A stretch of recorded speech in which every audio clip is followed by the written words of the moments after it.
Sa panahong ito ay hindi na may tatanggi na ang ikalawang dekada ng taong 2000 ay ang kasagsagan ng pamamayagpag ng Japan pagdating sa sports ng boxing. Ito ay dahil sa impluwensya ng kanilang pinakamahusay na mandirigma na si Naoya Inoue. Subalit gayon pa man ay patuloy pa rin na nakikipagsabayan ng ating mga pambato sa sports ng suntukan.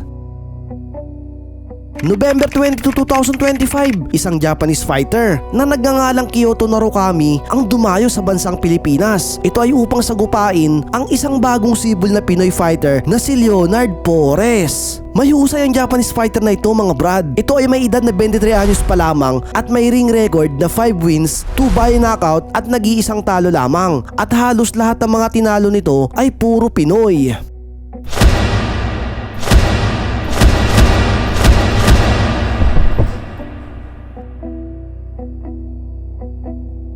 Kaya naman isang malaking hamon ito para sa ating kababayan na si Leonard Porres. Ang laban na ito ay isang 8-round bout para sa bakanting IBF Youth Flyweight title. Sa pagdayo ng Japanese fighter sa Pilipinas ay hangad nito na tapusin kaagad ang Pinoy upang maiuwi kaagad ang titulo pabalik ng Japan. Samantalang ito naman ang unang pagkakataon na makakasagupa ng kalibre ng isang Japanese fighter ang ating kababayan na si Leonard Porres. Ano kaya ang mangyayari sa sagupaang ito? Narito at sama-sama nating panoorin ang naging takbo ng kanilang bakbakan. Ngunit bago tayo magpatuloy ay inaanyayahan kitang mag-subscribe at pindutin ang notification bell upang palagi kang ma-notify sa mga bago nating video.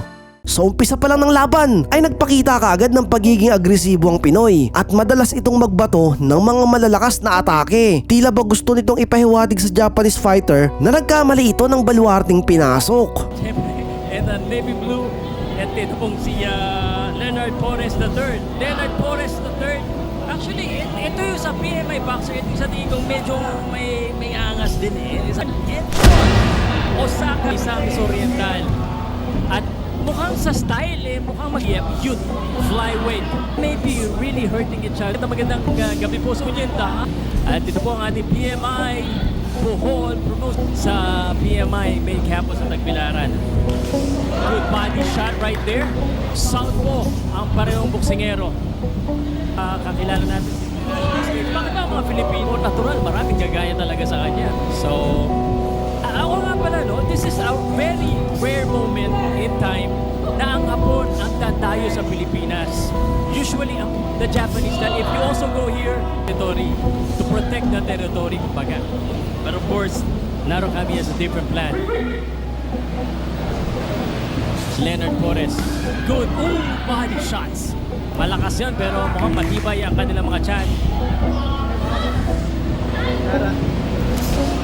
Good left straight.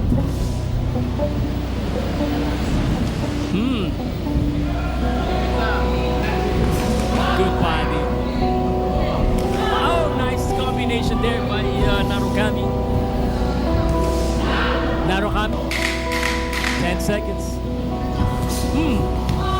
Nagkakatamaan ng counter. I like the style.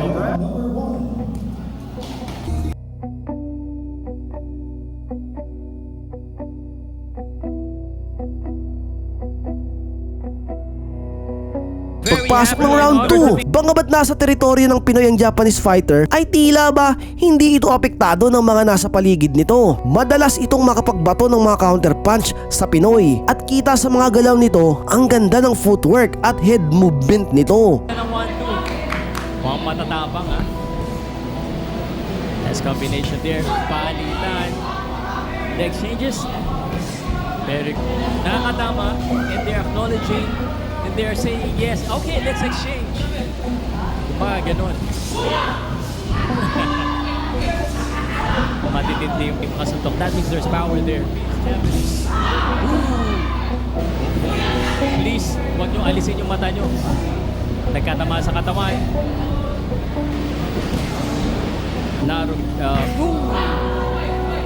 Block time pagkatama. Hindi pa iba is attacking here.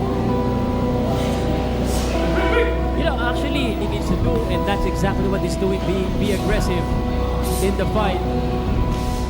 Wala sa distansya si Porres.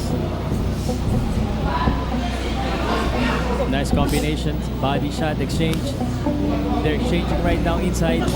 Good left hook by Porres. Right hand by Narukami. Good right straight, good right hook again. Palitan sila. Yun! Nakaramdam yata, nag-out of balance ng konti. Body shot. Well, left. And Narukami exchanging. Another left hook. Matapang ditong bala na doon. Bumalik si Narukami.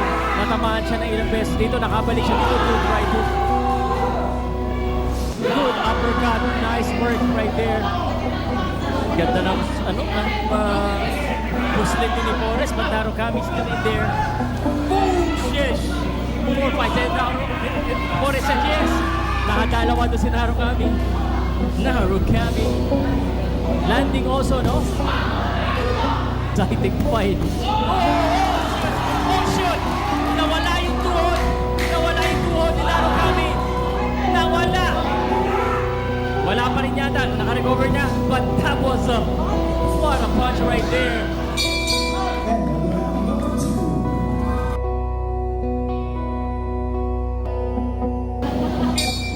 And they are exciting to watch. Round number 3 action. Porres bumibitaw ng matitindi dito. Na-wobble niya si Kyoto in round number 2. But naka-recover kasi late in the rounds na. Let's see what Porres does to right hook. Baka hindi ka makadepensa. Body shot. Ikaw, bitaw niya, guys. Bang! Oh! He's putting on a show. He's putting on a show. Boom! Nasolituan siya doon. Left straight. And you know what it means pag ginagano ng boxer yung kanyang gloves. Ibig sabihin, okay, you got me there, Narukami. He needs to be smart here. Narukami still very much in this fight. He's looking to attack. Yun, naunahan siya ng jump doon, kaya na-out of balance ng konti. 1-2. Round number 3 action. Salubong. Nagkasalubong na naman. Gigil to. Gigil. Solid. Siyempre, live natin. Boom! Uy, natamaan. Out of balance dito si Porres. Was that from a punch, though? Narukami testing. Porres 2. Bang! Gigil kaayo bay. Bang, bang, bang. Body, body, body. Uppercut. Inside fighting right now for both fighters. Tingin ko may babaksak talaga eh. Yung mga bitaw nila, pambaksakan talaga eh. Uy! Nakabawi. Shoutout po sa inyo lahat. Bigay comment ng mga taga sa 10 seconds. Uy, naka-1 to doon. There you go. Maganda rin itong mga video.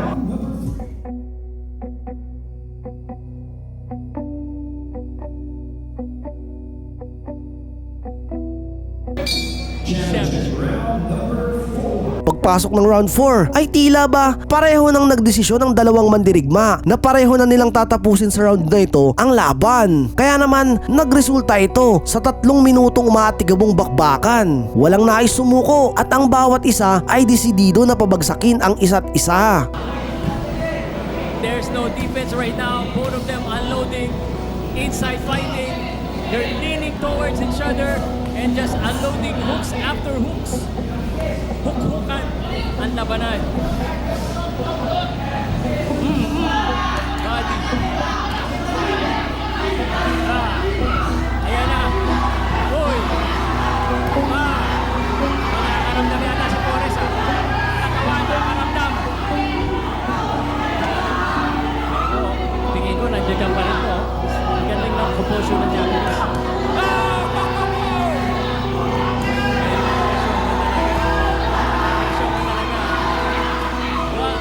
Showman. Oy,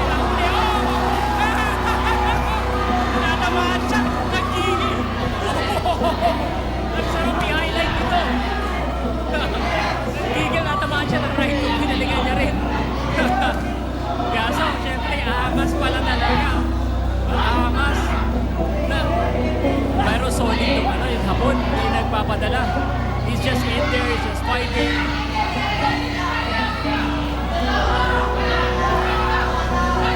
Gusto talaga mga nakot ni Forrest.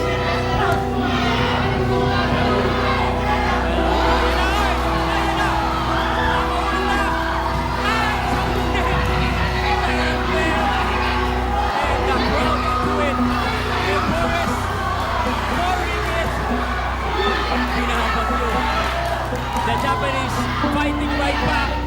Narukami! Oh, natama!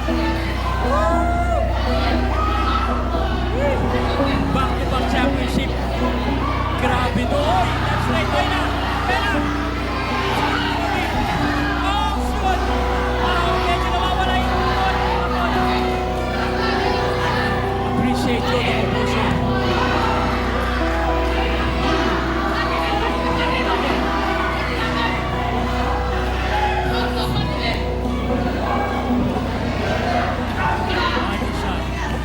May pagod na, may pagod na.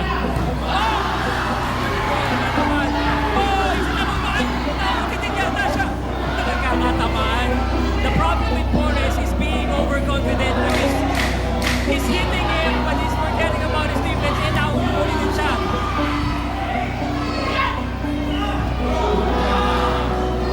The Japanese is now up.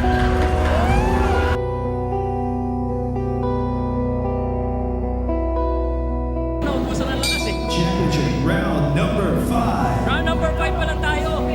Todoha na. Is waiting for that. Which is nagiging reckless din siya. Time natataman, gumigit. Oy! Forrest. Narukami. Ay. Grabe. Diba? Pantay. Dito si Boris, he is right there. You know, inahamon niya pa yun. So sobrang kaya. Iba yung focus na yung Narukami. Is why he is laser. Oh! Again, maaaring kinakaya. That's just something mechanism nila na kaya ko yan. Yun na uppercut. You like to see more of these boxers? The third. Okay. Ayan o. May swag. Boom! Yun nga lang. Ayan na. Round number 5 action. Ooh, 24 seconds. Wala. Ito ang dapat natin ipakilala. Round number 5. Looking like we're going to round number 6.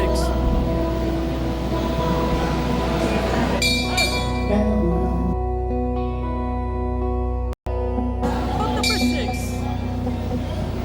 Eto na. Combination. Ang ingay na ng crowd dito. Medyo napatahimik sila ng konti. Sa championship, you know, hindi basta-basta yung kalaban. And plus, this is a youth championship. No? It's a good... Glenn Forrest. And ito si Kyoto. Isang talo pa lang to. Good job. Again. Kyoto. Kyoto. Uy! He's just trying to time yung pasok ni Forrest. Kasi minsan ni Forrest naka-open din eh. Action niya, kaya hindi naabutan. That could be an opening. You know, ako guys, sa totoo lang guys, may naalaga ako eh. Yung kaibigan ko, yung kilala niyo ba yun?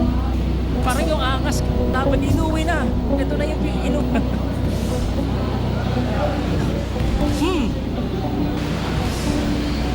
O ano to ha, medyo naging pahinga ng konti siguro it.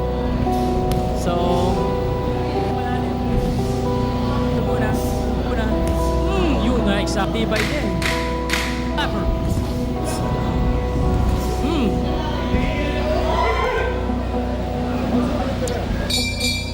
And of round number 6.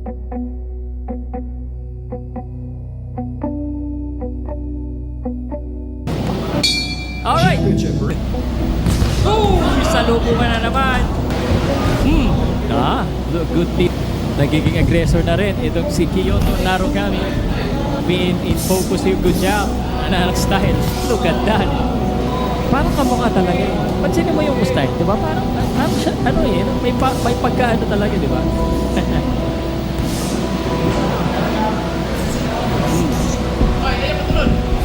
Ayan na. Papasok dito si Narugami. Good combination sa loob. Oh, good up. Medyo na-depend na right to siya dito. Inside fighting, a combination. Ooh, nice work. He's making this an inside fight. Nice work again.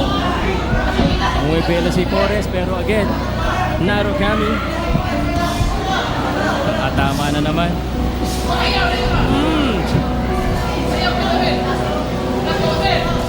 Good exchange by Bob. Hindi masyadong nakakapag-showboat. Uy, nahuli. Good left straight.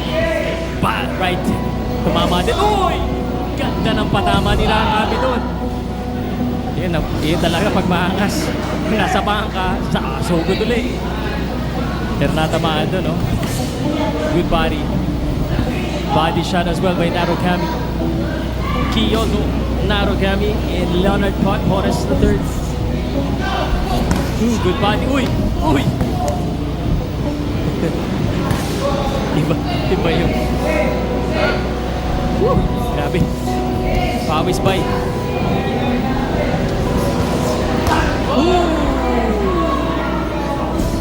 Matibay. Body shot. Pinalingan siya ng body. This is round number 7. This is it. IBF. Good job. Kailangan bumalik. 10 seconds. Bitaw. Yeah, nice work there. Nakaabot siya dito. It's a scoring punch, but tumama eh. Nagkaka-cross talaga eh. Uy. And round number 7. Final round. Championship round number 8. Final round. There you go. So what needs to happen? They need to secure both of this round. Glenn Torres the third and Kyoto Narugami. Uy! Sample na naman. Body shot.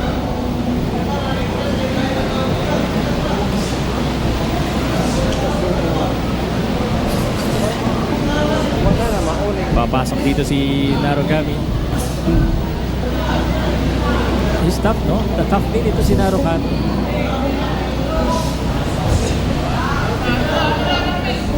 Uy! Nice work. Medyo kulang lang. IBF Youth Flyweight Championship ang mag-uwi, magiging kampiyon.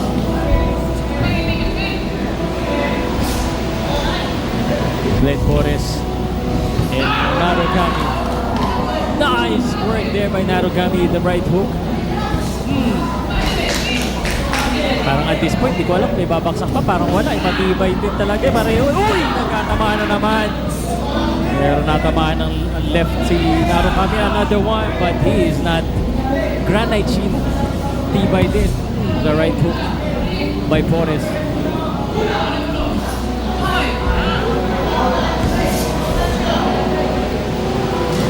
And this is the 8th and final round. Kyoto needs to come forward if you ask me. Right hook. Nata-timing niya. Kyoto needs to not let up.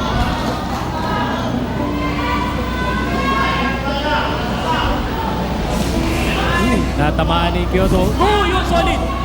Pero parang hindi tinatablan at solid dun, oh. Nasolid din si Forrest dun ang left straight ni Kyoto. Wala lang eh. Yan na. Body. Kyoto moving forward. Kyoto wants to stay closer. May pagod na rin yata si Glenn. Siya ang umuro dito. Oh, you know, solid left. Natamaan si Forrest. Uy! Tibay nito. Ano po, natamaan ng left to. Di umaaray. And Forrest just using his footwork right now. 10 seconds. Last 10 seconds. Ang laban ay umabot sa sukdulang huling round at tinanghal na panalo ang ating kababayan na si Leonard Porres via unanimous decision. Sa ngayon ay umakyat na sa 9 wins, 7 via knockouts at wala pang talo ang ring record ng ating kababayan. Sa aking opinyon, malakas at may bilis ang batang ito mga brad at nakikita ko na may pagkakapareho ito ng galaw kay Janriel Casimero. Kaya naman para sa akin ay may potensyal upang maging isang world champion ang batang ito. Ano sa tingin nyo? Anong masasabi nyo sa galaw at estilo ng ating kababayan na si Leonard Porres? Kaya ba nitong pantayan ang narating ni Janriel Casimero na isang 3 division world champion? Pag-usapan natin yan sa comment section.